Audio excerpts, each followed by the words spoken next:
pessoal! Agora a gente vai falar sobre histologia do sistema urinário, um sistema importante para a gente conhecer. Sobre a anatomia, o aparelho urinário ele é formado por 2 rins, 2 ureteres, a bexiga e a uretra. Esses órgãos, eles ficam localizados dentro da cavidade abdominal, na sua parte posterior, ou seja, atrás de todos os órgãos do tubo digestório, do canal digestório e todos os órgãos da cavidade abdominal. Então, quando a gente tenta localizar anatomicamente o rim no nosso corpo, é só você localizar a sua última costela lá na região das costas, tá?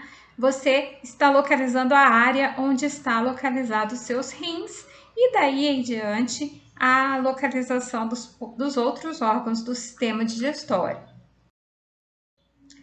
Os rins, como eu disse para vocês, olha lá a localização anatômica exposta nessa figura que está aí à direita. São órgãos pares em mamíferos, certo? Em outros vertebrados, os rins têm uma conformação anatômica completamente diferente do que a gente conhece agora em mamíferos e nos outros vertebrados que são órgãos pares. Em outros vertebrados, os rins podem ser órgãos únicos ou vários órgãos pequenos difusos no corpo do animal. É algo que vocês vão conhecer melhor lá na disciplina de anatomia de vertebrados. Ele possui 3 funções muito importantes, esse órgão, que é o rim. A função de osmorregulação, ou seja, do controle da quantidade de líquidos que estão no corpo, principalmente a água, a excreção, ou seja, a eliminação de resíduos metabólicos, e o controle da pressão sanguínea. Essa função de controle da pressão sanguínea é a função endócrina dos rins, que nós vamos abordar cada um desses aspectos do funcionamento deste órgão ao longo dessa aula, examinando as estruturas microscópicas deste órgão. É importante a gente lembrar que em outros vertebrados a osmorregulação pode ser feita, pode ser regulada através de outros órgãos, por exemplo, nas aves que existem as glândulas de sal, nos peixes que isso também é feito pelas brânquias, além dos rins. Isso tudo vai ser explorado de uma forma mais aprofundada na disciplina de fisiologia animal comparada. Tá? Nessa disciplina, nós vamos dar um foco maior no funcionamento dos rins. Mas, basicamente, a forma de fazer essa regulação dessas várias funções, ela é muito semelhante em todos os vertebrados. Aqui um corte histológico total, panorâmico do rim. Nós temos uma região posterior, formada pelo córtex, que é essa parte mais externa do rim, aí tracejado, separando a região do córtex, nós temos mais para dentro a região da medula. Toda essa estrutura, ela tem uma unidade funcional que nós vamos conhecer já já, tá? E aí existem regiões dessa unidade funcional que ficam parte na região cortical e parte na região da medula. Vejam que nesse corte que está corado pela hematoxilina e eosina, nós temos a região do córtex mais escurecida e a região da medula mais clara. Isso está diretamente relacionado à circulação sanguínea desse órgão, porque na região do córtex nós temos várias bolinhas mais escurecidas que vocês conseguem ver aí nessa imagem. essas bolinhas escuras são enovelados de capilares. E aí, isso acaba dando uma coloração mais intensa para essa região cortical ou do córtex, que é essa parte mais externa. Da região da medula, nós vamos ter mais canais condutores do resultado do processo de osmorregulação, do processo de excreção, que vai conduzir esse produto final para essa região da papila ou da pelve, aonde vai iniciar o trajeto do órgão ureter. A unidade funcional do rim é o néfron. Todo o nosso rim é formado por milhares e milhares de néfrons, tá? E eles ficam paralelos um ao outro. Tem a sua parte inicial no córtex e a outra parte mais final na medula do órgão. O néfron, ele vai ser formado pela cápsula glomerular, que é uma projeção aqui desses tubos que abraçam o enovelado de capilares. Essa cápsula glomerular abraça o que a gente chama de glomérulos. Os glomérulos são enovelados de capilares sanguíneos que ficam aí abraçados por essa cápsula glomerular, que é a extremidade dos tubos do rim. Dando continuidade a essa parte final dos tubos do rim, que abraçam esses capilares sanguíneos, nós temos o tubo proximal contorcido. Essa é a parte que dá continuidade ao tubo que iniciou lá na cápsula glomerular. Nós temos ele aqui. Na sequência desse tubo proximal contorcido, vem a alça de Henle. Henle é com H maiúsculo, é o nome do primeiro estudioso que observou essa estrutura. Como os nomes de pessoas estão sendo eliminados da nómina anatômica, essa estrutura também pode ser chamada como alça do néfron. E ela está localizada aqui, ela é realmente uma alça. Ela pode iniciar lá na região cortical, mas na maioria das vezes essa alça de Henle está posicionada já na região medular, contrastando com as outras estruturas que estavam na região cortical. Essa alça no néfron, ela volta lá para a região cortical, dando sequência ao que nós conhecemos como túbulo distal contorcido. Esse tubo distal contorcido, ele se aproxima novamente da região dos glomérulos e se posiciona junto a essa cápsula glomerular. E tem uma função muito importante que daqui a pouco a gente vai entender o que é essa junção, essa proximidade do tubo distal contorcido que está aqui e que se aproxima da cápsula glomerular. E por fim, um canal maior que está já na região terminal do néfron, que é o tubo coletor. E ali é bem contínuo, bem alongado, está todo localizado na região medular do rim. Olha só, agora a gente tem um mapa mental que foi produzido pela Cláudia Leme, que tem um perfil no Instagram que está ali embaixo desse mapa mental, que é o Leme Ilustra. Recomendo vocês a conhecerem esse perfil. Ela produz mapas mentais belíssimos, muito interessantes. Ela que ilustrou o logotipo do nosso projeto de extensão, que é a Histologia na Rede, e ela me permitiu usar o seu mapa mental nessa aula. E olha só que riqueza de informações tem esse mapa mental. Nós temos aqui no centro o néfron ilustrado com todas as suas partes, ela mostra ali em cima uma estrutura chamada corpúsculo renal. Semelhante ao que a gente viu no slide anterior, o corpúsculo renal é o conjunto formado pelo glomérulo, que são esses capilares ramificados e enovelados, que são abraçados pela cápsula glomerular. Então, o corpúsculo renal é o conjunto dos glomérulos com a cápsula glomerular, tá ok? Ela traz uma curiosidade muito interessante aqui em amarelo, que cada rim nosso possui aproximadamente 1.200.000 néfrons. Bastante, né? Cada rim. Lembrar que nós temos 2 rins.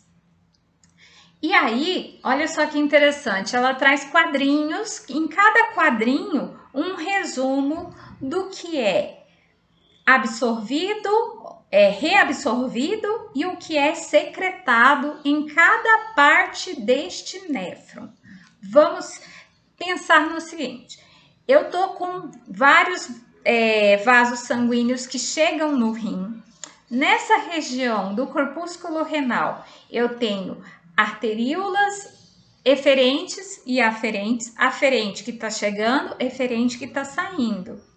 E essas arteríolas, elas se ramificam em capilares que se enovelam e que se enrolam dentro dessa cápsula glomerular.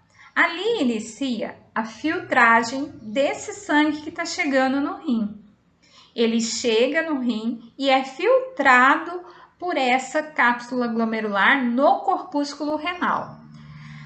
Ali começa a filtragem e tudo que é filtrado, tudo que chega no sangue é filtrado ali e vai para o restante desse néfron. Então, no corpúsculo renal filtra água, solutos, exceto proteínas, íons, glicose, aminoácido, creatinina e ácido úrico.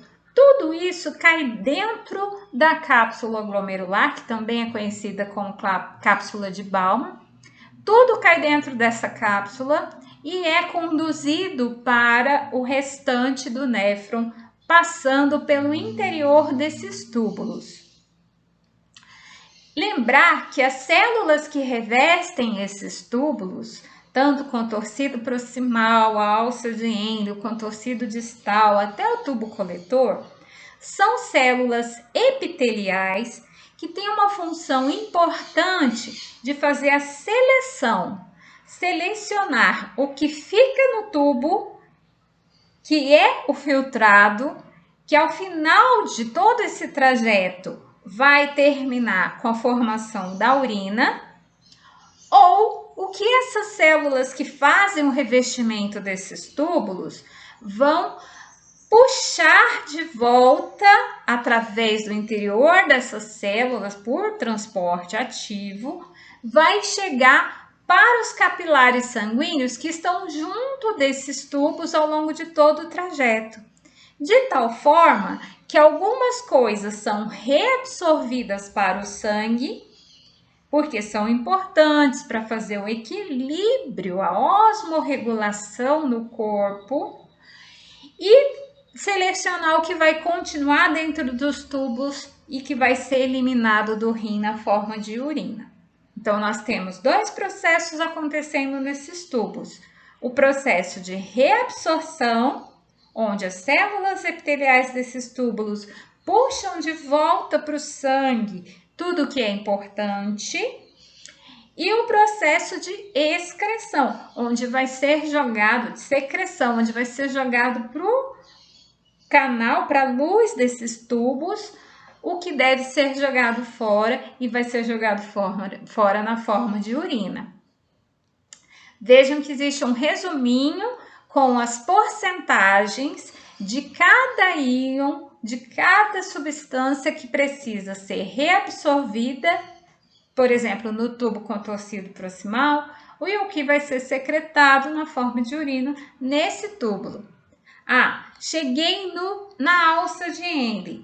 Tá lá na região medular do rim já, mas ainda vai acontecer uma reabsorção de água, que pode acontecer em até 15%, porque é a alça de Henle que faz a última checagem da quantidade de água que o meu corpo precisa. Se eu estiver mais desidratado, se eu estiver tomando pouca água, essa alça de Henle vai fazer uma maior absorção. Se eu estiver bem hidratado, se eu não estiver precisando de tanta água, essa alça de Henle vai fazer uma menor absorção. Então, depende do meu status fisiológico, de como que eu estou em termos de quantidade de água que eu estou ingerindo, tá?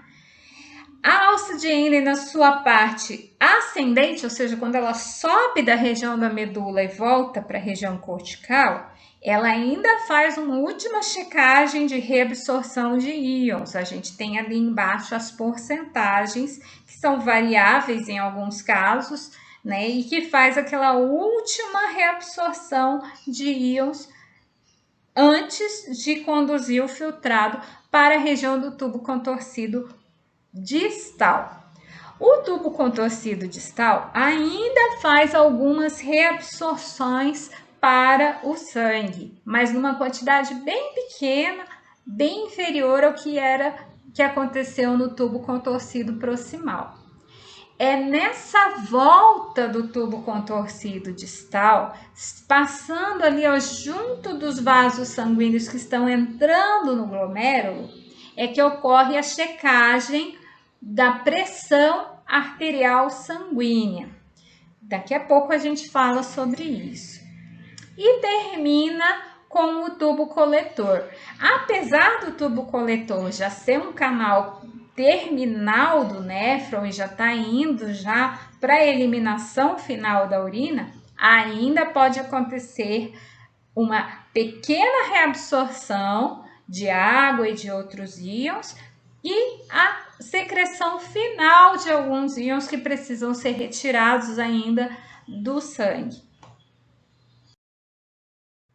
Aqui uma imagem histológica, um corte histológico da região cortical do rim. Essa é uma coloração em hematoxilina e eosina. Não tenho como dizer para vocês se é um corte transversal ou é um corte longitudinal, porque como o rim é formado por vários túbulos e esses túbulos são contorcidos em várias direções, não tem como a gente afirmar precisamente a posição desse corte. Tá? Mas é possível que a gente observe aqui no centro dessa imagem e um pouquinho ali na lateral direita a estrutura do corpúsculo renal, formado por uma região mais externa, um revestimento mais externo, que é o glomérulo no centro, tá? Um espaço branco e mais externamente a cápsula glomerular ou cápsula de Bowman. Tá? Então, aqui no centro a gente tem o glomérulo, que é esse enovelado de capilares sanguíneos.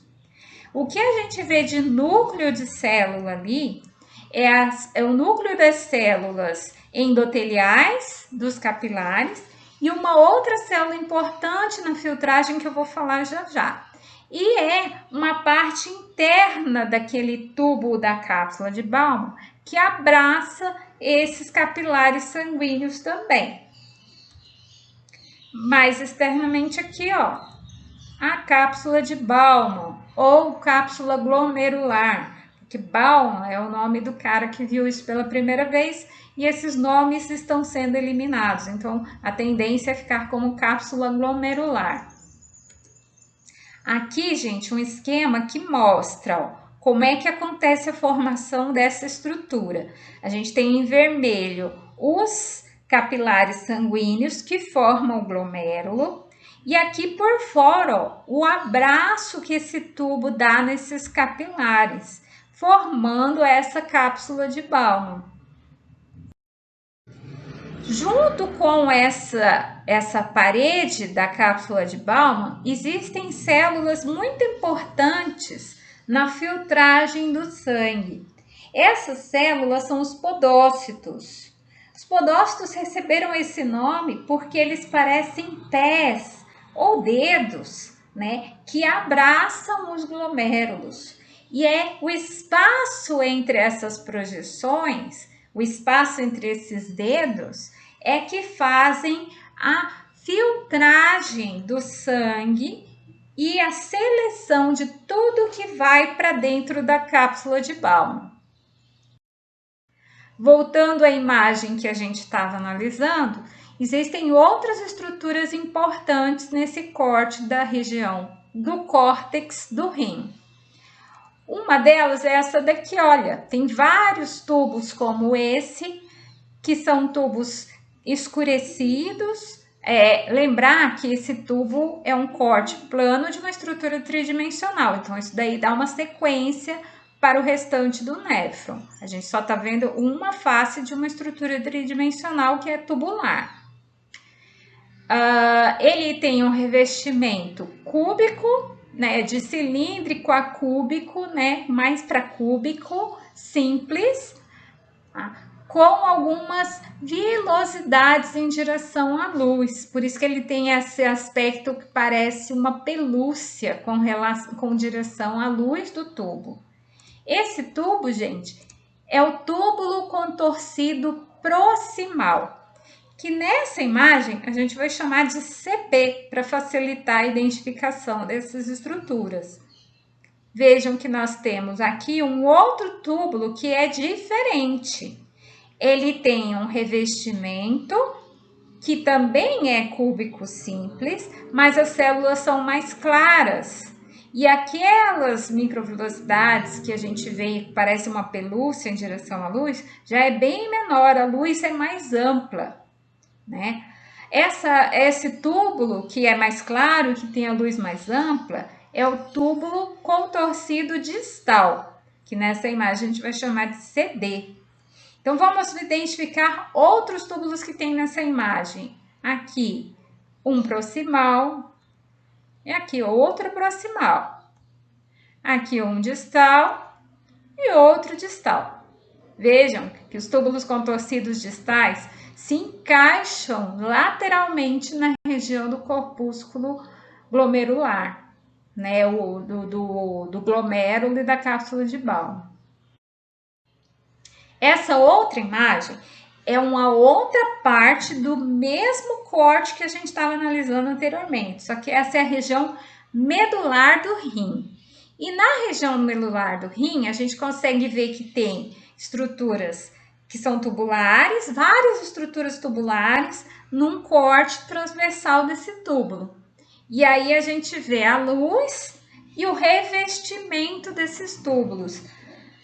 São bem diferentes e tem alguns túbulos que têm umas células bem escurecidas. Essas células escurecidas, mais escuras que as outras, são células endoteliais, porque tem muito capilar sanguíneo entre os túbulos do rim. Essa estrutura aqui que tem é um túbulo que tem as células cúbicas, que dá para a gente ver bem o limite entre elas, tem uma membrana bem definida entre uma célula e outra, parece uma pulseira de contas, né? É o tubo coletor. E a gente tem outros tubos, ó, outros tubos coletores que aparecem nessa imagem. Aqui, outro tubo coletor. Essa estrutura aqui que está circundada em verde, vejam que o epitélio é bem mais baixinho, o revestimento, as células epiteliais que revestem são bem mais baixas, elas podem chegar até a ser pavimentosas em algumas partes e outras um pouquinho mais altas. Essas estruturas são as alças de Henle. Tá? E essas alças de Henle, elas aparecem aqui. E uma coisa importante, gente, falar sobre o rim. Só para fazer uma recapitulação de algumas curiosidades, mais uma vez, um mapa mental belíssimo da Lema Lustra, que me permitiu usar ele nessa aula. Resumindo e recapitulando, o rim ele é formado por um córtex e uma região medular. Todo o rim é formado por inúmeros, milhares de néfrons. Esses néfrons são formados por uma cápsula renal. Nós temos vasos de grande calibre que penetram no rim e ramificam por todo esse rim. Essas ramificações terminam nos capilares que formam os glomérulos. Curiosidade sobre a filtração que acontece no rim: são 180 litros de sangue por dia, 7,5 litros por hora, 125 ml por minuto. Isso é muito sangue, gente, que é filtrado no rim. Lembrar que artificialmente essa função pode ser feita por uma máquina de hemodiálise, mas nunca vai ser feita com essa eficiência, porque não tem como uma pessoa ficar conectada numa máquina de hemodiálise o tempo todo. Ela vai lá e faz um pouco disso ao longo do dia. A reabsorção que acontece dentro do rim é muito importante também, porque é através do mecanismo de reabsorção que o rim faz a osmorregulação dentro do nosso corpo, mantendo o que é importante e descartando o que não é importante para o funcionamento do nosso corpo. E o processo de excreção, que é jogar para fora tudo aquilo que não serve, são excessos de substâncias e toxinas que acontece a formação dessas toxinas pelo nosso metabolismo, né? São resíduos metabólicos da alimentação, da respiração, de tudo que a gente consome, né? Então, são resíduos de creatinina, de ureia, de ácido úrico, todos compostos nitrogenados que dão cerca de 1,5 litro de urina por dia. Tudo isso junto, gente, desencadeia o processo que a gente chama de homeostasia, que é a regulação da pressão arterial e a manutenção do pH do sangue, como também um equilíbrio hidroeletrolítico. Para fazer a regulação da pressão arterial, da pressão sanguínea, dentro do rim existe uma estrutura que é uma estrutura formada pela associação de partes do próprio néfron que se modificam para fazer uma função endócrina. Ou seja, a gente vai conhecer semana que vem o sistema endócrino. Já vou dar uma antecipada do que é o sistema endócrino. É um conjunto de hormônios que regulam as funções dos órgãos que compõem o nosso corpo. E dentro do rim existe uma pequena parte desses milhares de néfrons. Então, eu tenho várias pequenas partes que formam o aparelho justaglomerular, que é a parte do rim que desempenha essa função endócrina. E aí eu tenho um esquema aqui à direita que mostra o que é esse aparelho justaglomerular. Eu tenho os glomérulos enovelados e abraçados pela cápsula de Bowman. Essa parte onde entra uma arteríola e sai outra arteríola, ela se acopla a um túbulo distal que está passando junto entre essas duas arteríolas. Na junção entre esse túbulo distal e essas arteríolas, as células que fazem o revestimento do túbulo distal, elas têm uma parte que fica ali em contato com a arteríola, que se modifica e passa a ter uma função secretora, passa a ser uma célula epitelial glandular.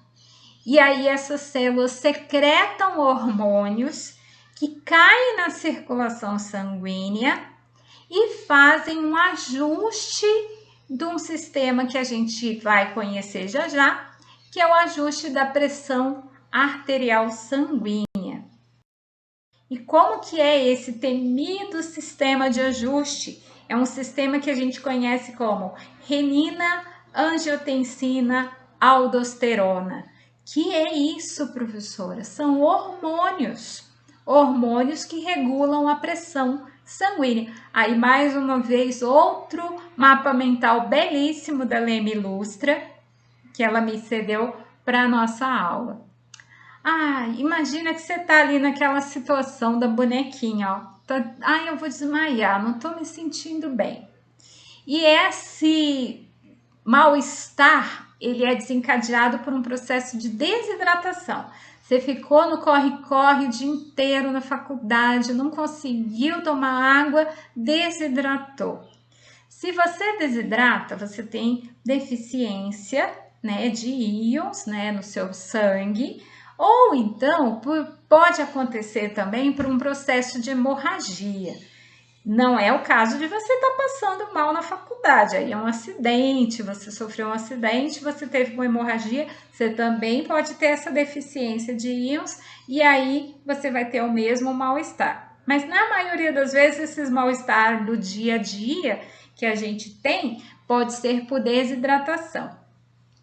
Desidratou, tomou pouca água. O que acontece? Você tem uma diminuição do volume do sangue que está correndo dentro das suas veias, das suas artérias, né? E por consequência você tem um volume reduzido da pressão que o sangue faz na parede desses vasos sanguíneos. Os rins, então, o sangue está passando por ali, está sendo filtrado. E lembra aquela checagem toda que os túbulos fazem? Lógico que esses túbulos vão perceber que tem pouca água, que tem pouca pressão desse sangue dentro dos vasos sanguíneos. Começa a secretar um hormônio chamado renina.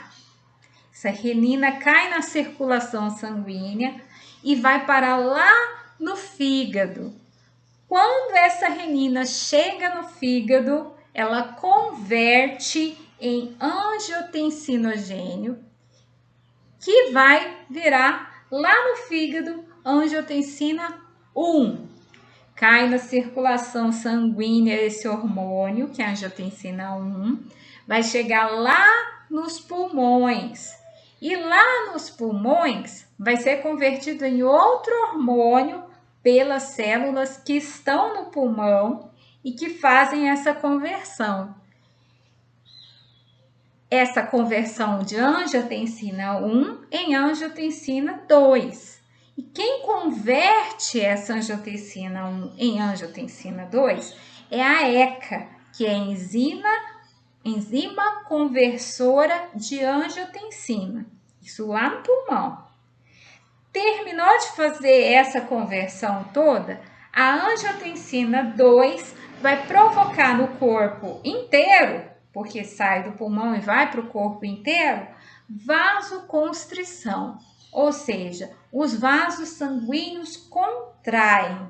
E quando esses vasos sanguíneos contraem, lá no córtex de uma outra glândula que a gente vai conhecer na semana que vem, que é uma glândula do sistema endócrino, que é a suprarrenal, e ela vai produzir um outro hormônio chamado aldosterona.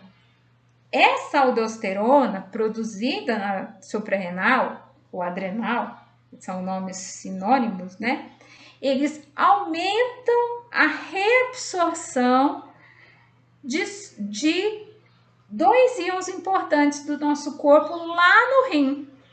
Essa reabsorção aumenta a secreção do ADH no nosso rim. Esse ADH é produzido pela neurohipófise, que faz o feedback com o rim e aumenta a retenção de água. Ou seja, ali nos túbulos, a água vai voltar para o sangue em maior quantidade do que no funcionamento normal do rim.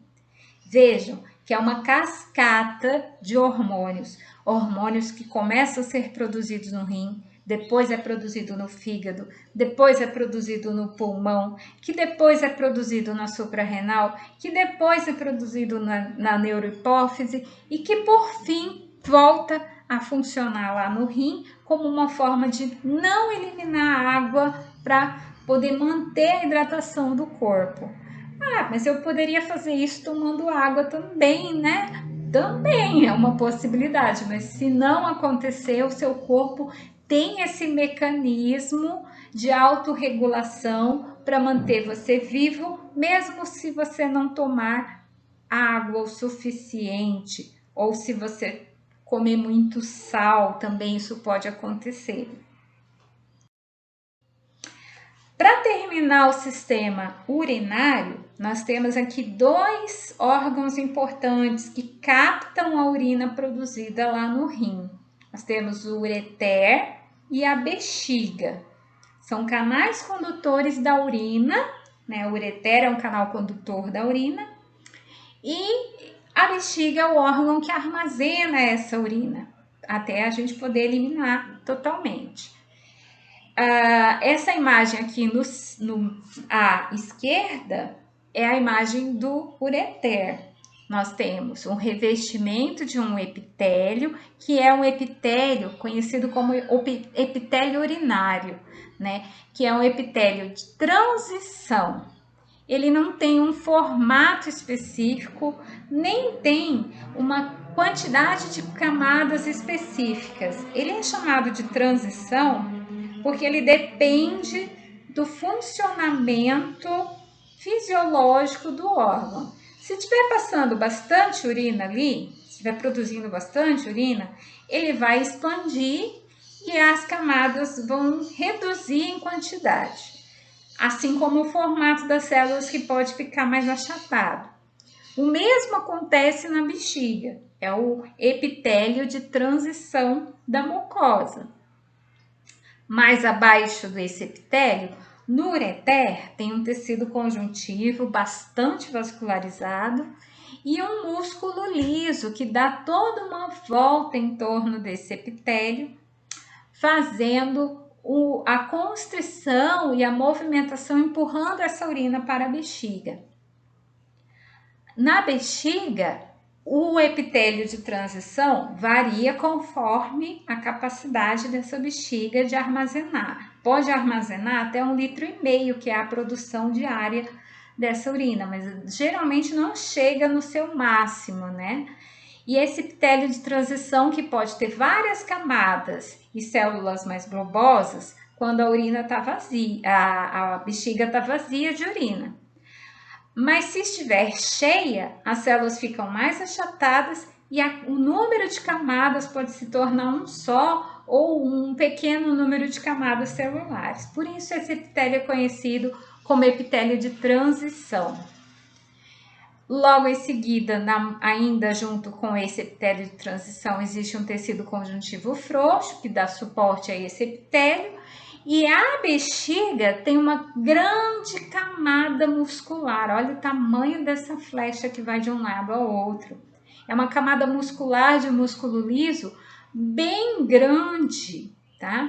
Que ajuda, né, a comprimir esse órgão, eliminando o máximo da urina que está sendo guardada ali dentro. Por fim, a parte final do sistema urinário, que é a uretra, são canais condutores da urina. A uretra masculina e a uretra feminina possuem algumas diferenças anatômicas. Por quê? Porque na uretra masculina, o órgão uretra ele é compartilhado por 2 sistemas. No homem, a uretra é compartilhada pelo sistema urinário e pelo sistema reprodutor. E por isso ela fica dentro do órgão que é o pênis e ela tem, além do revestimento do epitélio urinário, ela tem uma quantidade maior de músculo em torno dela, né? Ela é mais vascularizada e ela tem também a musculatura estriada esquelética em torno dela, que é a formação do esfíncter da uretra, que é importante para, por nossa vontade, né? Ela é uma musculatura voluntária e que a gente consegue segurar o xixi, né? Na hora que dá vontade de fazer xixi, essa musculatura contrai por nossa própria vontade. A uretra feminina, ela tem essa angulação, ela forma um U invertido, né? E ela tem essa angulação que não tem uma função propriamente, mas é uma diferença no formato da uretra feminina. né? E a musculatura em torno dessa uretra, ela também é de músculo estriado esquelético, bem vascularizado também. Só muda mesmo a forma, né, e o local onde está localizado esse órgão.